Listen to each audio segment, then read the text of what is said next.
And the Pharaoh.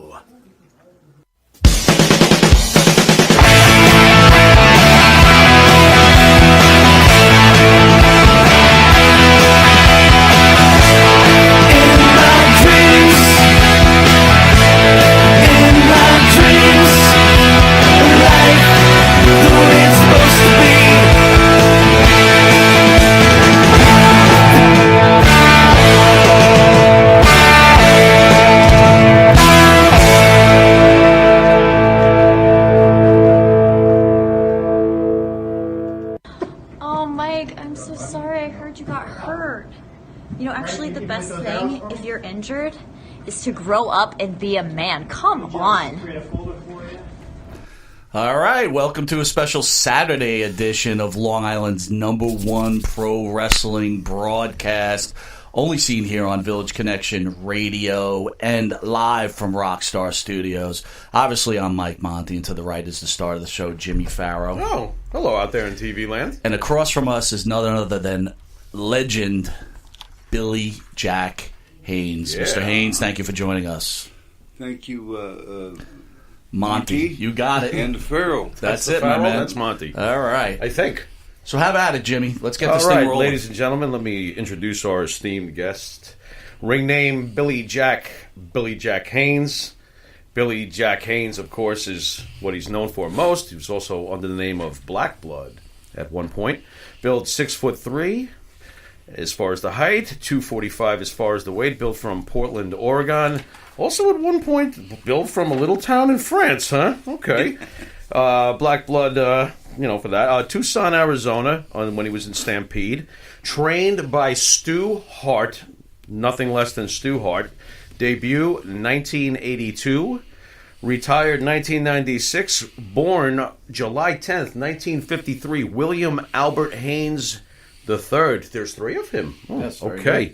All right. Of course, better known as Billy Jack Haynes. Ladies and gentlemen, the great Billy Jack Haynes. All right. Thank you. Thank you. So how was your big event today in New York? Well, how long has it been since you've been to New York? I haven't been to New York. It's been a decade. Wow. Since I've been here. Last appearance was in 2009 in Jersey. And it just went by like that. And 10 years. Yeah, a lot of death in between that time, 2009 and now, and death in pro wrestling. As we just lost King Kong Bundy, as you guys know. And, it just doesn't get over very good with me. Randy Savage, Elizabeth, and all. I mean, Hercules, Henning. You can go on down the list. It's pretty long list. Death is pretty heavy in pro wrestling. People think it's fake. We're really professional stuntmen. We take some horrific stunts and. Eventually down the road, it'll all catch up with you. Do you think it has to do with the lifestyle also, being on the road and, forgive me for saying this, the amount of drugs you guys take on a regular basis, things like that? Yeah, it's definitely without a question, without a drug game. When I came into business, I was, a lot of people don't know this because I never did say it, but I was a cocaine trafficker. So, I mean, that just tells everybody knows about me. You got to keep it quiet. Is that you don't get high on your own supply rule, and that's what I did. I did get a lot of professional wrestlers high, and I feel bad about that. Andy Gibb, who was with the Bee Gees, I also got high, and I was in California when I think he came out there in 1978. He had a big concert out there. He was like 19 or 20, and I lit him up for the first time, and he followed him all the way back, or he followed me to Florida in wrestling. And a lot of people, like you guys probably didn't even know this. A lot of people don't know, and I'm not proud of it at all. It sounds like I'm bragging, but I'm not. A lot of guys have died in pro wrestling because of me and Vince McMahon both. Dealing drugs. Vince did drugs and dealt them too without prescription drug. Could you consider yourself one of the first cocaine cowboys, do you think? Well, I wasn't to that level.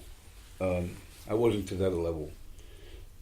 was doing maybe selling a kilo a day, which is a lot. It's a lot, yeah. That'll get you a couple of horses in the barn. You ain't kidding, right? Cowboy. Yeah. Man. Yeah, I was worth about maybe $8 million at one time. Good Lord. But the point is, what good is it now? I look back now and I really kind of kick myself in the ass. What made you look in the mirror and say, what am I fucking doing? Like, what made you stop? It was a number of things. Okay. First, my mother was murdered, and my uncle were murdered 5 weeks apart. When I was 15, I went into the. Before that, prior to that, I was brutally molested as a kid. So I grew up really violent. So then the drug scene was already there. My uncle was a gangster and a drug trafficker.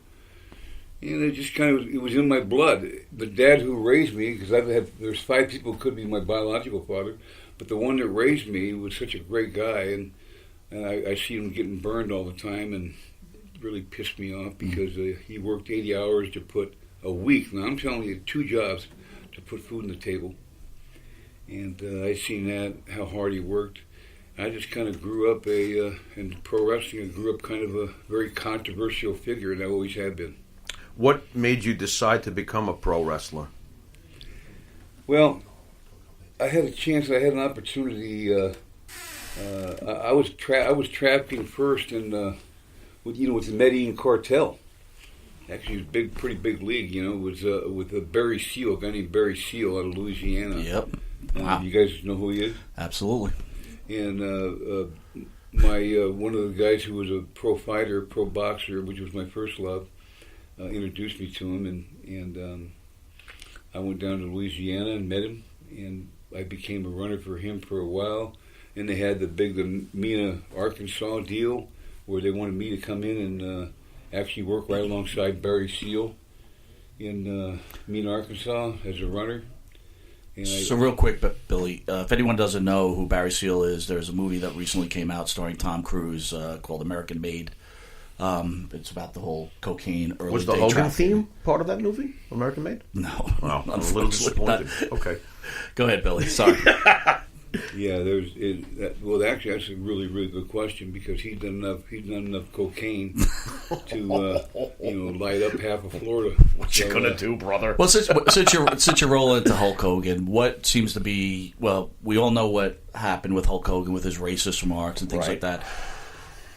Tell us your insight on the incredible Hulk Hogan. Well, it's amazing. This just happened today. I didn't know. I did this personal appearance thing, and his daughter was there, Brooke, who was absolutely gorgeous, and she had probably most of the people around her, but there was seemed to me like thousands of people there today, maybe 2,000-3,000 people or more, maybe 5-6. I don't have no idea. We signed all day long, and with Hulk Hogan and I, we were never really tight. He's the kind of guy that got the major push, and he put wrestling over really well, but he couldn't work. He couldn't wrestle in the ring. He had a great interview, but in the old school, we used to have interviews like we're talking right now, and we had to be here all day long and doing like for Phoenix. It was unbelievable. We didn't get paid. You do Phoenix, you do Portland, you do New York, you do all over these interviews. You do maybe one day a week. You might stay there for 12 hours straight and do interviews. And during that course of time is when he would do his coke.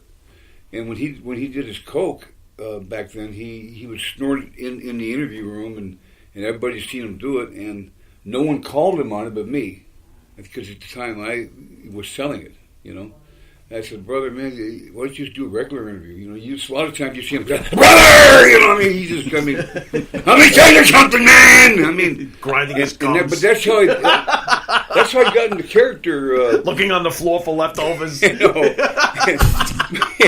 Not that I ever gotta did work myself up. But enough about the 80s. I don't want to. Okay. People who know me in business, and you guys know that, I don't bullshit about nothing. So, No. I just tell you straight. I just told you I was I worked for Barry Seal, and he ended up getting assassinated in '86, February 19th. You know a lot more about this day. man than I do. You're gonna have to fill me in some. And no one knew I was a cocaine dealer, so Hulk definitely knew, and there's maybe Kurt Hennig, and there's a lot of guys who did know, and Buddy Rose, and like I say, I'm not proud of it, but there's several wrestlers that ended up dying from it. Henning ended up becoming so hooked on cocaine, he died of a cocaine intoxication. You clearly resent, from what I can tell, the hypocrisy of the business. Is that fair to say? The hypocrisy of the business, yes. With Vince McMahon, when we're on the road, here's the difference. People said, well, what's Vince McMahon done that's different than anybody else, right? Why are you against Vince McMahon? Well, here's why. He was like a pimp. Okay. And we were like his flying prostitutes. In all the other territories that he took over, we were home every night. Now, you get banged up too, but we were at least home every night. You could have some kind of a relationship. In the territory days, you're saying? In the territory days, you'd be home every night. You'd never have to stay over anywhere. You'd see your wife, your kids the next day, whatever.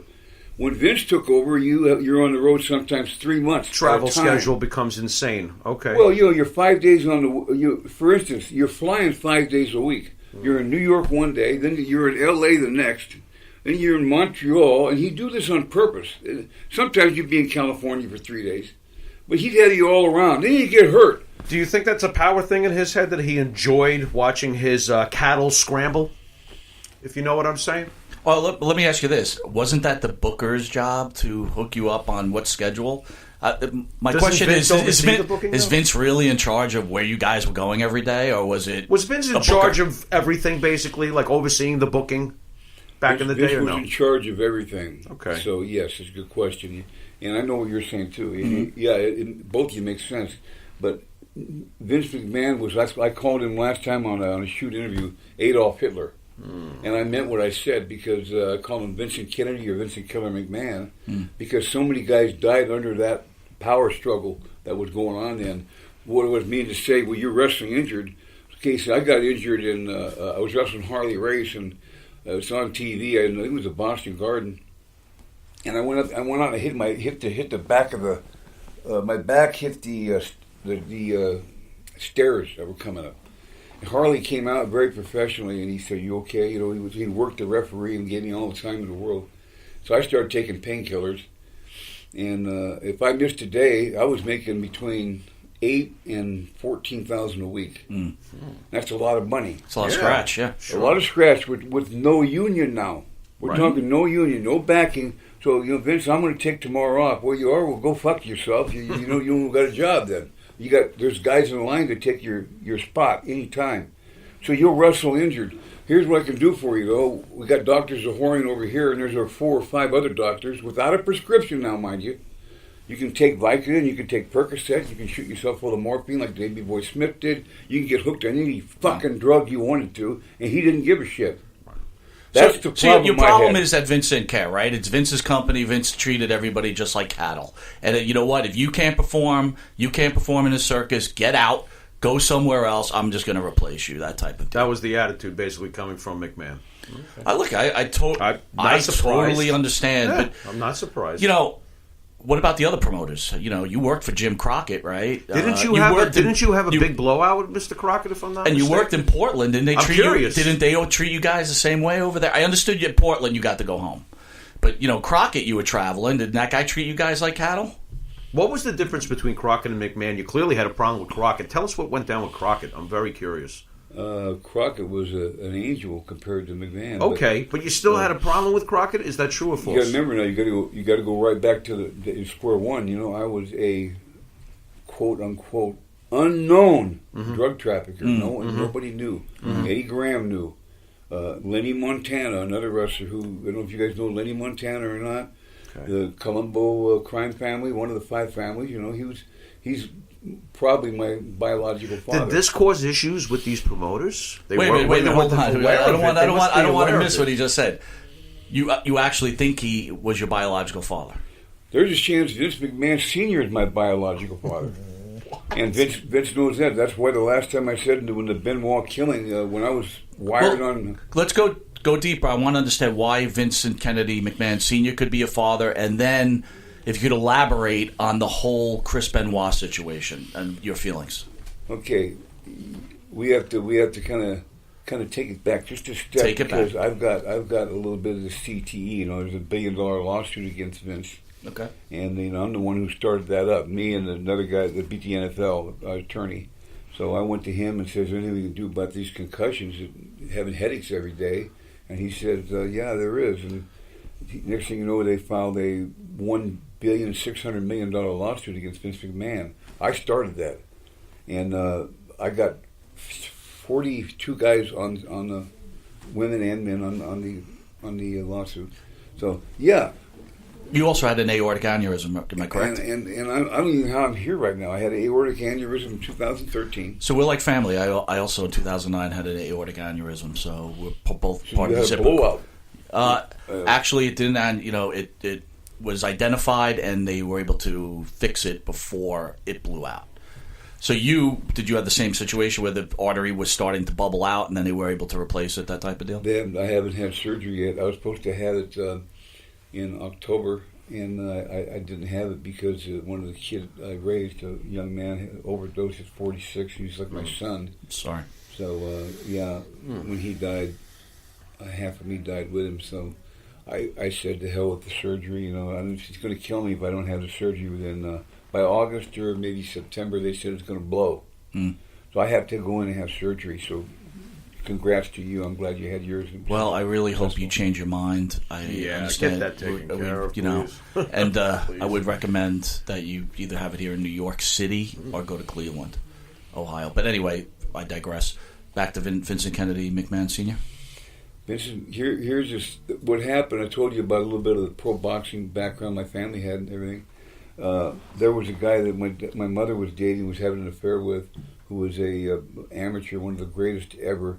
And in 1952, what happened was Lenny Montana wasn't even wrestling then. He was part of I think he was a collector or a strong arm for the Colombo family. He flew out because this guy was such a good fighter my mother was dating, and they flew him back into New York. Rocky Marciano had just won the world's heavyweight title in 1952, September 23rd. I'm a big boxing buff. And Al Well was his manager. And Charlie Goldman, a little dinky lightweight, was his manager. He's the one that taught Rocky how to move in and out with his head, and he was short, and how to throw these short arm punches. Look how many guys he knocked out. So he was into this guy my mother was dating, and he come down there and whooped 2 or 3 guys' ass. So they wanted him really bad. Well, during the course of the 2 days he stayed there, Vince was at the Madison Square Garden. Jess McMahon, Grandpa McMahon, was there. He wasn't dead yet. He was still alive in 52. He died in 54. And then Vince McMahon Sr. was there. And Vince Jr. wasn't even born yet. If he was born, he was only 7. He wasn't even around McMahon then. Tiny, right. So they both, at that time, they double-teamed my mother. And, I found this out to be the truth because my aunt never lied to me and told me, and I finally got it out of my mother. And then Lenny Montana told me when I was with Eddie Graham in 84, that's why I went down there, was to deal cocaine. I didn't go down there to wrestle. I'd wrestle. We'd be in, here's what I did. Monday we were in West Palm Beach, and I go down there, we get our cocaine in the Bahamas. We go there every 6 weeks. We come back with 50 keys. I could go deeper if I wanted to, but I'll just tell you quickly because I don't know how much time we got. We get 50 keys. It was my job as a wrestler to go to West Palm Beach on Monday and wrestle and deliver 1 kilo to a certain person there, and I get paid $4,000 for delivering it. It's $40,000 a key back then, sometimes between 30 and 50, but 40 say. And every day I'd make $4,000, so 7 days a week, you add it up, that's 28, 30 grand a week, plus my wrestling pay. And that's why they said, well, Billy Jack can't stay in one place. Yeah, they were right. I can't stay in one place because I'm dealing dope. Right. And you guys are really... Wouldn't it have been much easier just not to be a wrestler and just deal dope? Well, when you're But wrestling... it was intertwined. It was I intertwined. couldn't pass up the double payday. I get It's you. intertwined. I get you. Besides, half of it's probably the client base, the wrestler. Dude, you were jacked up too, man. You were also man. you're juicing out of your mind, Oh, obviously. I was doing steroids, Huge. but at that time, though, I'm being honest with you here. Yeah, sure. At that time, I was not doing any drugs at all other than steroids. Of course, Right. steroids, I'd be the biggest liar in the world. I was doing 2 cc's of Deca on Monday and 2 cc's of Tess on Thursday every week for 12 weeks. Right. Cycle 12 on, 12 off. If you don't cycle, you'll end up going out like John Studd did. Big John Studd, Yep. he did cycle. He didn't cycle. That's why he got the cancer. Did you enjoy being? Good guy, too. Did you enjoy being a face in the business? Would you have preferred being a heel? Oh, I wanted to be a heel so bad. I'm thinking about this. It's like, that's they me. always had you like such a nice guy on camera, and I'm like, meanwhile you were probably like, I don't want to. Yeah, but you know what? You had the face look, man. You were built. He did. You know, the girls were crazy about you. Dude. howling. Yeah. I can remember. Not that we're that much younger than you, but growing up, we'd look through PWI magazine. Yes. And we'd see you in Portland. We're like, holy shit, this dude. Yeah. This dude's rocking. Well, this he won guy's the 5-time heavyweight champion in Portland, So if I'm not mistaken. when you came to the WWE or F, whatever you want to say, we were jacked. I was actually in the army he was there. always a big fan of yours because he's always been the lifter. You see, the small guy's the Pharaoh. He was always like Billy Jack. Tell me a little bit of your feelings about Chris Benoit, Vince McMahon, and Nancy Benoit. Oui. Well, you see, now it's been 10 years since I've been, almost to the day, since I've been back to New Jersey, New York area. And I stand by what I said. First of all, if you just do the common sense to it, here's the common sense. If you know Chris Benoit like I did, and I met him in Calgary, there's no way he's going to kill the kid. He's a kid. And there's no way, first of all, if you use common sense, the kid was killed first. So you're telling me for 2 days, the kid lays there rotting, dead, and by 2 days you're starting to turn color and smell, and killed her, and then just stayed there. It didn't make sense. So then I started looking up these dates. I used to be a part of the left-wing party. I was a Democrat. I was as far left as you can get. I read the book on the rural radicals, Saul Alinsky. Was in the middle. Bill Ayers, Bernadine Doran, the Weather Underground. You could not get no more further left. I didn't believe in the Vietnam War. Excuse me. My brother was in Vietnam, and he's all completely so effed up right now over it. And I was going to go, but I come back, and I got in a fight with a guy, and I ended up spending 6 months in the stockade. I come back, and I was on the left. So anything I would do, I was a leg breaker, you name it, I did it. And I've done some things that I can't even say on this radio show. And if I did, they'd come right through that door right now. And I'm not that stupid. Because it's too late in life. I haven't got that long to live anyway. You're looking at, like I said, you're looking at a dead man.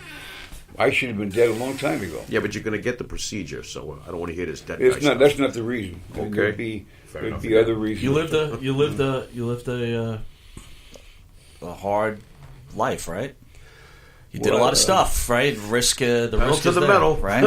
Well, you guys. Well, I'll give you an example. You know Bam Bam Bigelow. Mm-hmm. Sure. Okay, Bigelow introduced me to a guy when he was 20. I think he was 21 when I met Bam Bam in Jersey.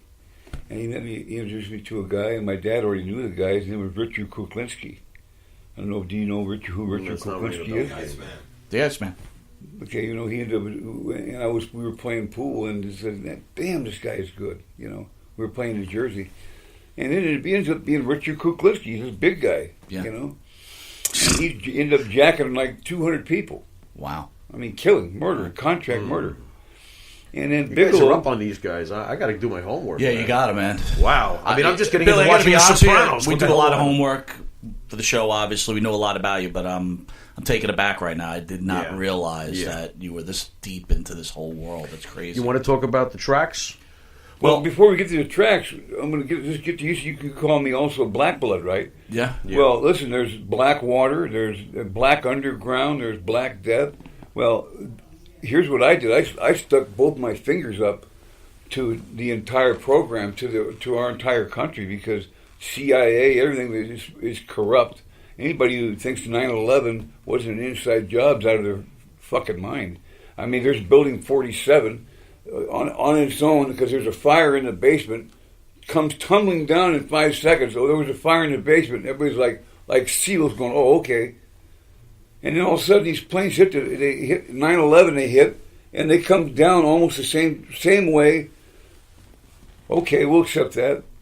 Well, you guys or anybody accepts that. I'm not one of those people. I know it was an inside job. Is it safe to say that you're finished with the political system? Both sides can go fuck themselves. Both sides. Okay. Both sides. The Bush, Fair enough. Clinton, there's no political. I don't want to lose traction on your thoughts on the Nancy Benoit situation. So I want. I'm trying to make you lose track. Yeah, I know you are, bro. But I really want to hear it out of your mouth. I want to understand. But he obviously doesn't feel that Chris, Well, there's more to it, right? So go ahead. Yeah, there's a lot more to it. Go back to 1983. You go back way before Benoit in 2007. Go back to Nancy Argentino. Superfly. Mm-hmm. And you become self-made men in pro wrestling or in the outside inside. Jimmy wanted to become a made man, and to become a made man, you got to take somebody out. So wait a minute. So with Nancy Argentino, I'm sorry if I'm pronouncing it wrong.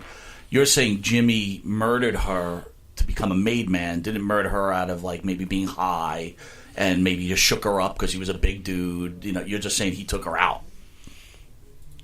Here's what I'm going to tell you. I don't want to go that far because I was not there. But the guy, let's just put it this way. I'll make this, I think you guys will both understand this. Mm-hmm. Jimmy's brother was Coco Samoa, another one tough son of a bitch, man. And he was only like a 5'10", 5'9" Samoan, maybe 240. But you can hit him with a baseball bat and you keep coming. And he ended up being a strong arm for a mafia that I won't mention the name. Snuka was his brother, in the Samoan Island.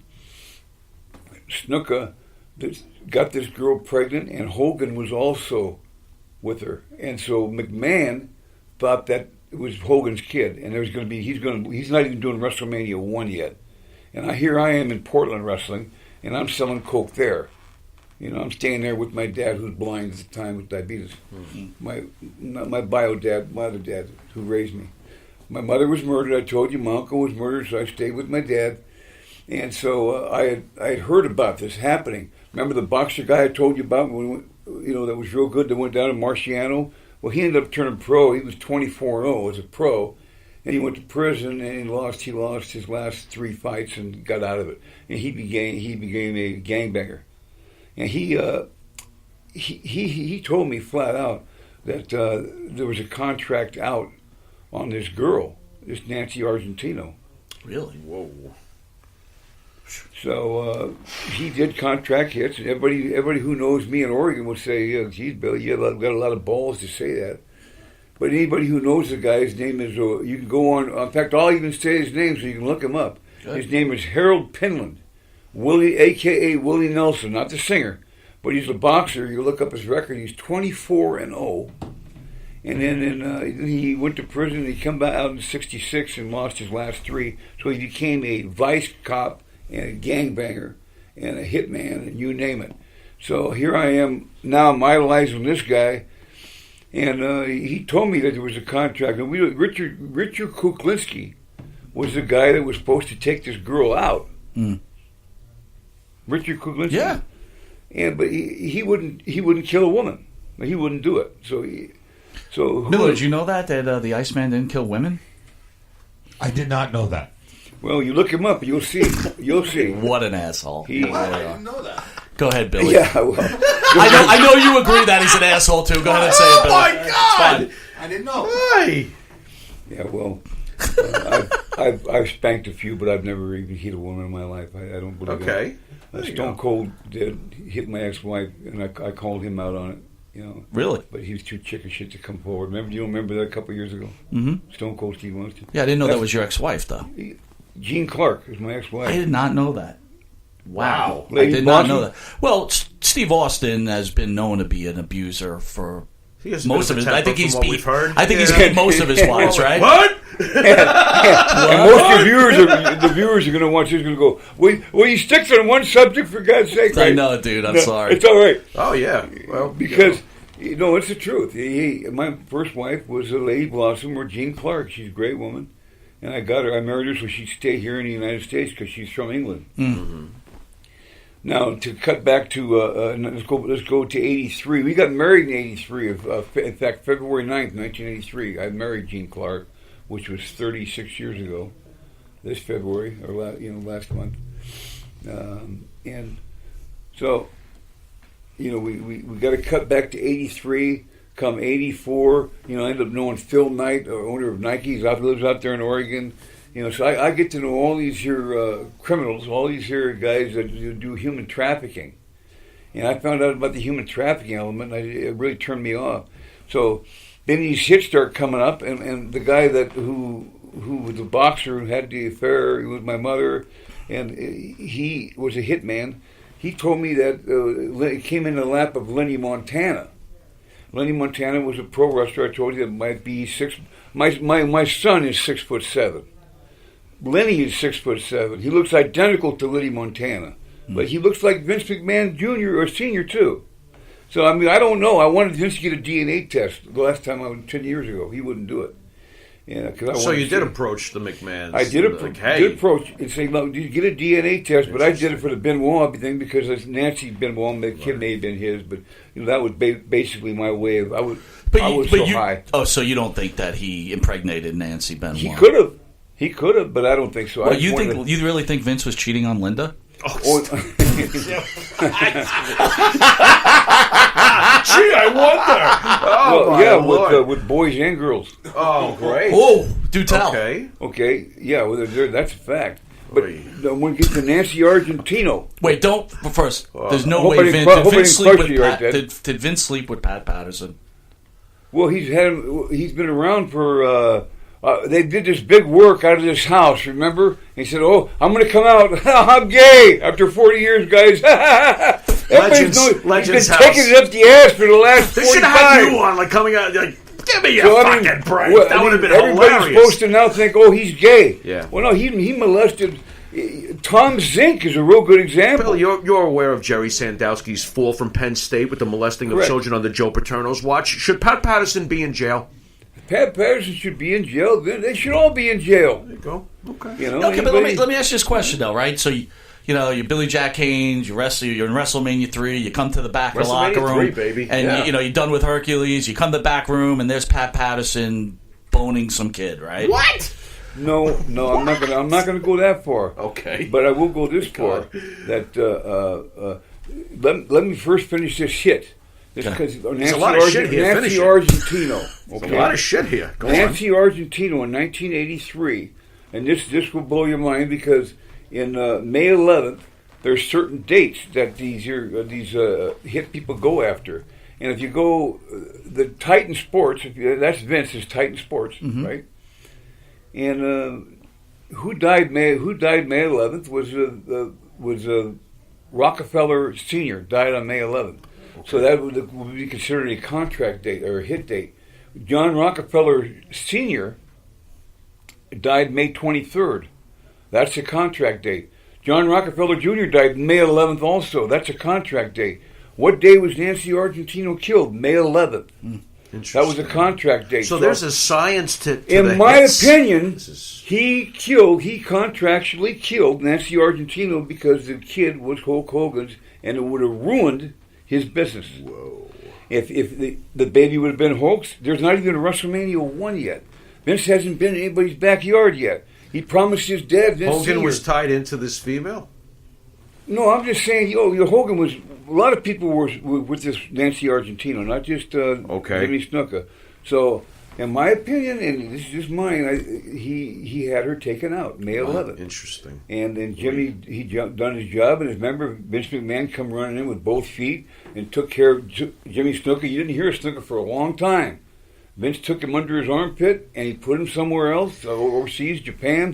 And that's it. After hearing all the things I'm hearing, and I know this is going to sound strange, bear with me. I recently discovered The Sopranos. How much different is Vince McMahon from Tony Soprano? I don't know. That's a crazy question. It sounds to me like Vince McMahon is a lot like Tony Soprano. If something pisses him off or gets in his way, he takes care of it. He's quick about it, too. And there ain't no mess. It's like, floop, floop, floop. Next. Who wants to fuck with me next? It seems like that. So, unless Billy, I'm missing something, Billy, you know all this stuff, right? You weren't in the WWE in '83 or '8 when the whole Jimmy Superfly Snuka event took place.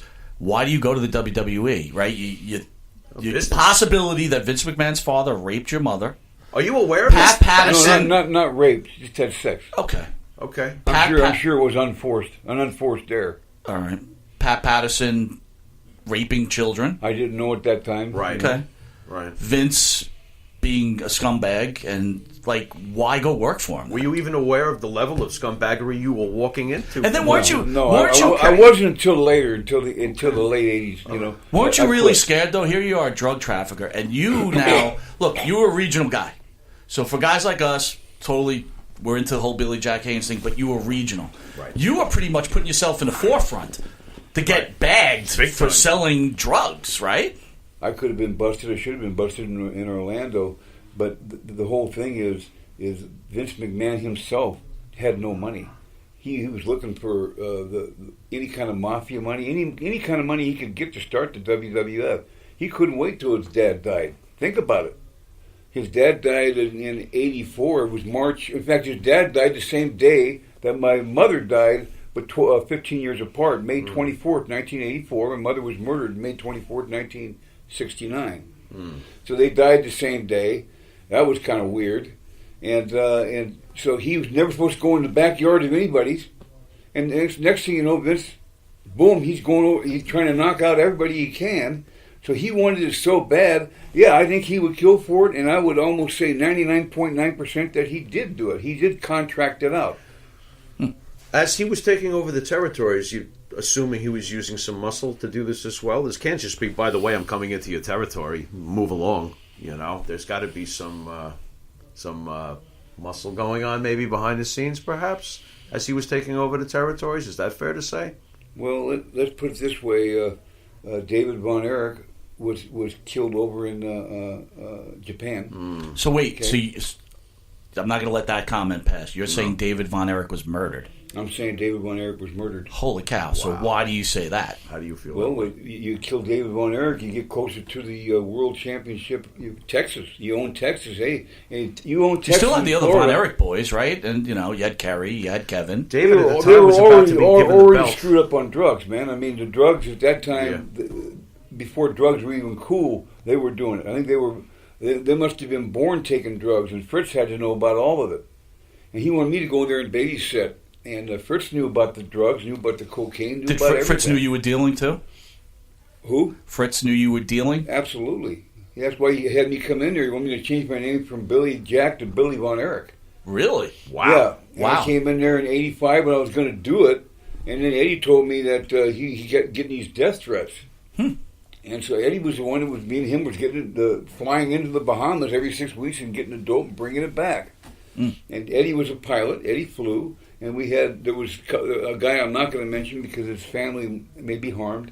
He flew in there into the Bahamas. We got the dope and came back. And next thing you know, Eddie committed suicide and quote unquote got shot 2 or 3 times in the back of the head.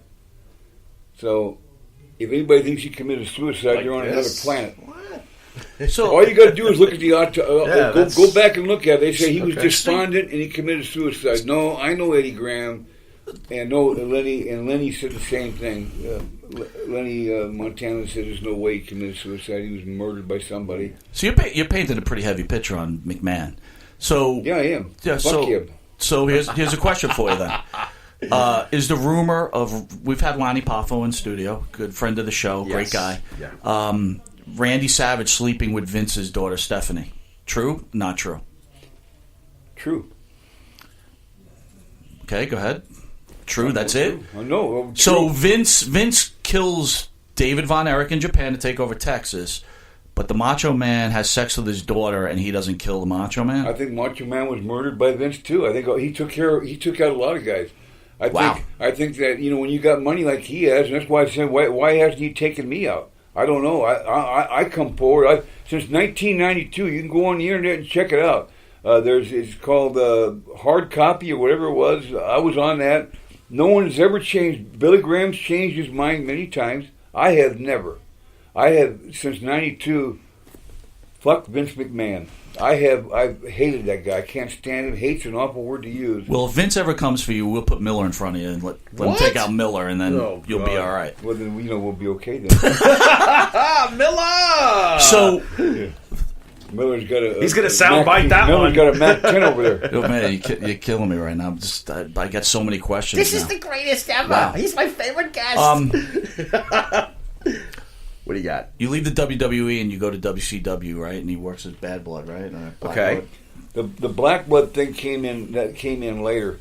What I wanted to tell you about Nancy. Yeah, please, go ahead. Let me finish that with Thank Nancy you. Argentino is the fact that she's killed on May 11th, and the family it was up to 2015. They opened the case back up. Remember, they opened the case back up. They were going to arrest Jimmy Snuka. Yes, but Snuka went in there and acted like he was insane. The and so dementia forth. angle, or what? Yeah, it was part of the lawsuit that we had going on too. I don't know if, in my opinion, I think he was working, but I don't know. We saw we him. met him. He was lost. I don't think he was working. Unless he was to be honest. working us. It was, if he was working us, he deserves an Oscar because, man, it was a sad picture that day. Well, I hated to see that too because he was a very close friend of mine. He was a sweetheart, but I'm not sure he was aware of everything. It was rough. So the day we met him, that's fair. It was rough. So do you think Vince had the whole Benoit family murdered then, basically? I do. I think they did because he knew he come onto the human trafficking also in Canada, and that's where Benoit was from. And if you got to remember that Owen Hart had fell to his death 99 May 23rd over the Edge pay-per-view. Okay, there you go. You said the date, May 23rd. There it you is. Look up anybody look up what day May 23rd is. That's Rockefeller John Rockefeller Sr. died May 23rd. The same day. The same day, May 23rd. Phil Knight's son was mysteriously died in Honduras in an accident when he was going underwater 60 feet. No booking guests on May 23rd. It feels kind of Well, strange. you do the homework. Strange, 365 to 1 times 365 to 1. That's 144,000 to 1 odds. All these dates, there's probably 12 dates on that. It's an interesting number in itself. And it goes way up into the gazillions, bazillions, and billions, zillions to 1 odds. Oof. Like getting wow, 50,000 decks of cards, and there's 52 cards in a deck, and you pick the right card 52,000 decks in a row. Can you do it? I don't think so. But they say 99.9, so it can be done. Like DNA. Ultimate Warrior? We're leaving out. Oh God, it was without a doubt. I'm the day, guy that tried to tell Ultimate Warrior not to go to be inducted in the Hall of Fame. How was that conversation? It's because he took his. I think he went as a warrior. He took the thing to warrior, and you don't steal nothing from Vince McMahon. Nobody does. I don't give a shit who you are. And he took that away, and boy, Vince couldn't wait to get a hold. You could see it. He just couldn't wait. And when he went to Phoenix, Arizona, I think that's where it was, for WrestleMania, got inducted into the Hall of Fame. He was fine. Next thing you know, you look at him the next day, he's feeling kind of weird. Looks kind of weird. And there's this mafia drug that all you got to do is just say, "Hey, how you doing?" Like the spray that Kuklinski used to use. You poison. Yep. Mm-hmm. And you just touch him now. You can just touch him now. Have a heart attack within 24 hours or 16 hours, and it's automatic, and there's no trace of anything. Well, lo and behold, Randy had the same thing in 2011. He died of a massive heart attack, and they said 90% of his heart was blocked or whatever. Bullshit. I want to see the autopsy report. But on that. you don't think it's possible that these guys are doing cocaine? They're doing not Randy. Randy did no drugs. Randy was clean, man. And then also when the Warrior went there in 2014 on that day, he didn't come back, did he? No, he came back dead. You couldn't have scripted that any. Give me some odds. You couldn't have scripted that any better. You know what I'm saying? Give me some odds. Yeah, you're right. And so in Vince, I seen the picture of him with Vince. And Vince got this double face going like this. And here's happy as could be is the Warrior because.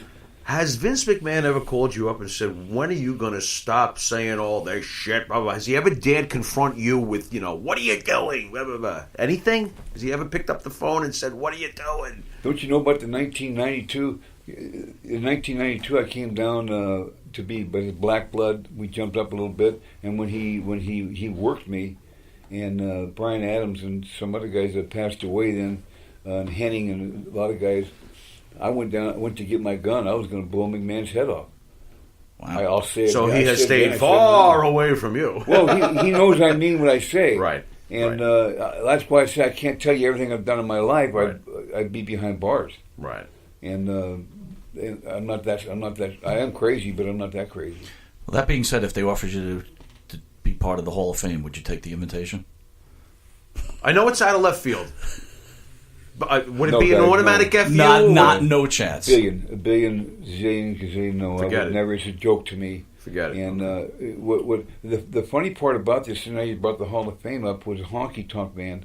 I had just talked to Wayne Parrish 6 weeks ago, Finally getting in. Right. and he told me over the phone he would never go in there. Mm-hmm. Well, And so what they did, they probably offered him a good amount of money to sure. do it.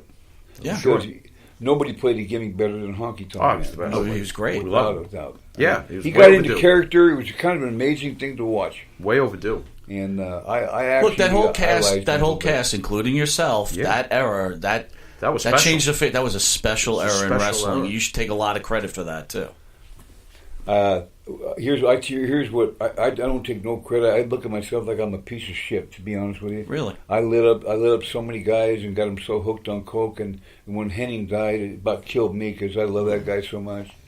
And when I know he died of cocaine, and So you know how bad these guys are getting. Like they're just hooked. And that is Playboy it. Buddy Rose. I mean, you can go on. Playboy and on Buddy with the Rose. guys. That surprised Big fans me. of Playboy Buddy Rose. We were big fans of Playboy Big Buddy fans. Rose. Yeah. So, Roddy Piper. Piper, yeah. Well, there you can go on and on with guys. I think it's common sense. No, you go into it. You know who did, who didn't do it. The whole point is that I'm the one to help light them up. And when you do that, you have a certain amount of guilt that you take with it. And me, so I got on painkillers, so I was doing 30, 40 Vicodin a day. Yeah. I mean, that's a lot of Vicodin. That's to take a bad, day. man. That's no good. That is bad. Painkillers, and That's a nasty drug. yeah, it killed the pain. But and the next day, you got to, I got to find more because. You're either sleeping or when you're awake, you're cranking and you don't even realize it because you're flying off the handle. Are you- Well, are you you- realize how much of a piece of shit you are. That's what I took. Vicodin's It rough, made me man. feel more comfortable with myself. But are you clean now? Are you off everything now? Or? I was up until I broke my ankle, fractured my ankle to 3 months ago. I've been clean for 3 months, so if you want to call that clean. Okay. Cleaner. I'll always cleaner. be an addict. And addicts will tell you that heroin or whatever you take, cocaine, you're always going to be an addict. And it just takes one time to get lit up. There, you go back to your drug of choice. But the cocaine has killed a lot of people. Vince did cocaine. I'll tell you what, Vince did cocaine in WrestleMania 3. There's no question about it. A lot of guys were doing lines of cocaine. I was doing painkillers. I said before, the whole show would have been shut down if it had been the Kentucky Derby. Every wrestler would have been scratched because they were so doped up and hurt. Wrestling hurt every night.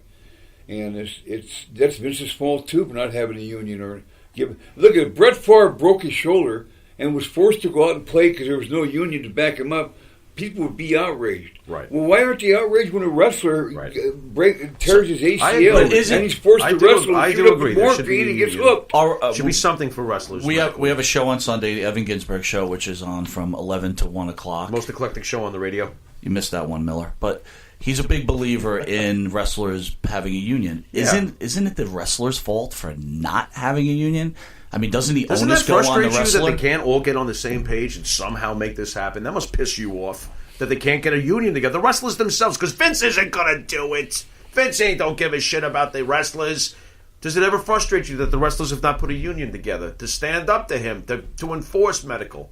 Any thoughts? Okay, now the lawsuit were called independent contractor, and this is why I came up with the lawsuit in 2014. I attempted to take my own life with Xanax. I took 40. I survived, vomited a bit, Not a whatever. bad pill. But a buddy of mine was killed in Benghazi. Tyrone Woods, who worked at my gym.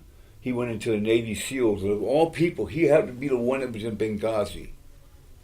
On top, and he was killed up there. It was remember 13 hours, movie 13 hours. There was 2 guys in Benghazi that were killed. Well, he was one of them. That took me from far left to as far right as you can go. And I'm proud to say I am a Trumper. I believe in putting America first and fuck every other country. We've Haven't helped every just other. turned this off. we've helped every other country in the world. It's time to help ourselves now.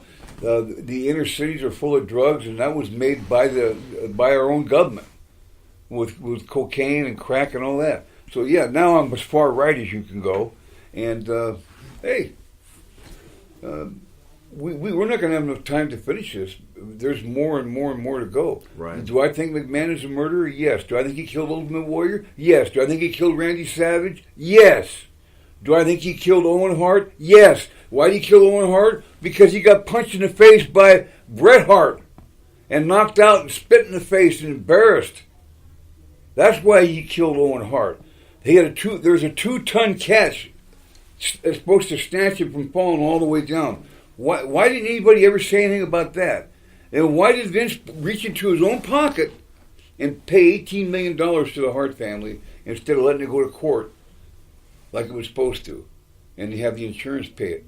Because he didn't want that bad publicity. Of course, Brett's got such a big ego. He went back in. He went back in and became the best there was, the best there always will be, and all that bullshit. Someone killed my brother, I'll kill him. I'll be the first to tell you if someone did that. Eric from ESS. What's going on? We got a little breaking news. Get on mic with the Pharaoh there. First of all, can you tell the fans out there where they can see Billy Jack after Monty and the Pharaoh appearance? Okay, so we're heading to Warriors of Wrestling tonight. That's in St. Finbar's Church School Gym. That's in Brooklyn, New York on Bath Avenue. So if you're in Brooklyn, New York, come support us. And then tomorrow we're at the Fairview Fire Company in Allentown, Pennsylvania, and Billy Jack, Haynes, Too Cold Scorpio, and a bunch of other wrestlers are going to be signing autographs over there. Now, I'd like to breaking news here on the Monty and the Pharaoh show that I've been keeping back. Billy Jack Haynes will return next month for WrestleMania weekend, and will be appearing at the world-famous WrestleCon convention. So we're going to be in New York City, That's great. the Hilton Hotel at the WrestleCon. Over 200 wrestlers are going to be over there, and Billy Jack Haynes is going to be one of the stars. And also, I got Val Venus in town. Good. Okay. So it's going to be pretty fun. We're going to stir the pot a little bit next month at the WrestleCon, and we got Val's going to do the Joey Ryan penis party. So we're gonna Billy will be there signing autographs at the penis party. Come a long way, Bill. And it's just a wrestling show. That's all it is. It's a wrestling show. And then we're gonna do the Shenanigans after party on a Saturday night, and a bunch of other after parties, and who knows, we may even go on a First Amendment walking tour with Val Venus and And can I do this? And remember, there is no BSS in ESS. It's only one S. I know, but I was like bull super shit. You're high, aren't you? This show could have went on for 3 hours. Mr. Haynes, thank you for giving us the honor of coming to the studio and the honor to be able to interview a legend like yourself. Thank you very much. And to book Billy Jack Haynes for any various types of appearances, ESS, he's under contract to ESS Promotions, so www.esspromotions.com. That's your way to get Billy Jack Haynes if you want Billy Jack to show up at your show, convention, birthday party, bachelor party, bar mitzvah, anything. So yeah, any type of legal appearance, so we'll be there. Perfect. All right, well, this has been another special episode of Monty and the Pharaoh. Catch us literally... Like I'm not already? God damn it. Catch us literally in 10 minutes when we're returning with Too Cold Scorpio. Once again, Mr. Haynes... To be continued. Absolutely. Thank you. In fact, something we might I might have him back in June. If you want to have him back in June, maybe we'll do another edition of Monty and the Pharaoh. Might have to do like a 5-hour edition. We need to. Well, I tell you what. If I don't have any bookings tonight, we can go for we may need an extended we could go an extended edition. Well, like always, we'll talk. All right, hey, listen, it's. Always fun when Billy Jack's in town. It's always informative. It's very informative. Thank Exactly. you for coming back to the scene after all these I got to years. be honest Thank with you. Being a professional wrestling fan, I'm feeling a little dirty right now. You're feeling a little A dirty. little dirty. And that takes a lot. Listen, Billy Jack, he's sensational. Sensational. I woke Sensational. up dirty. There you go. All right, anyway, catch you in 10 minutes.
That all dead. The lines cut off inside my head.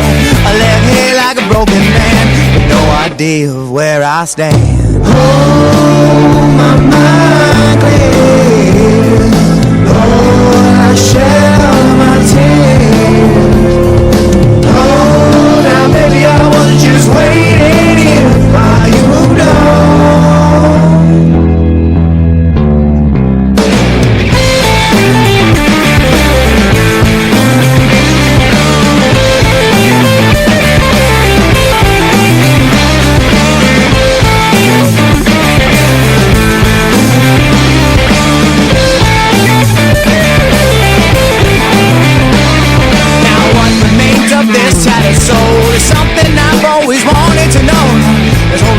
Security, this is about freedom you kept from me. The sound of all your loaded gun. This heartbreak war has just begun. The sound of all your loaded gun. This broken man has already won. Oh, my mind clear. Lord, I shed all my tears. Oh, now baby, I was just waiting here.